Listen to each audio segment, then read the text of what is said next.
Hello, good morning everyone. कैसे हैं आप सब? आप सब मस्त होंगे, अच्छे होंगे। आप सबको पता है खेसारी भैया का एक गाना रिलीज हो चुका है हम भोजपुरी पे, नाच के मलकिनिया। भाई साहब, आग लगा दी इस गाने ने।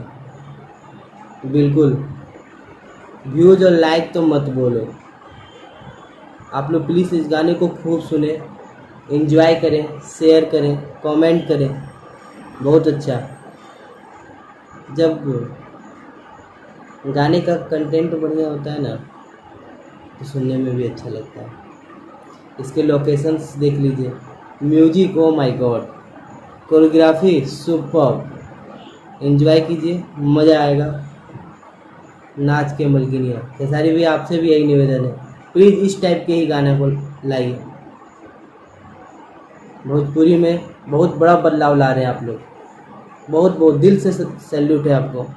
इसी तरह आप काम को करते जाइए। भोजपुरी ऑडियंस आपके साथ है, आपसे बहुत प्यार करती है। लव यू खेसारी भैया, लव यू सो मच। वैसे ही आपको लोग ट्रेंडिंग स्टार, दबंग स्टार नहीं कहते। Love you so much Khesari भैया।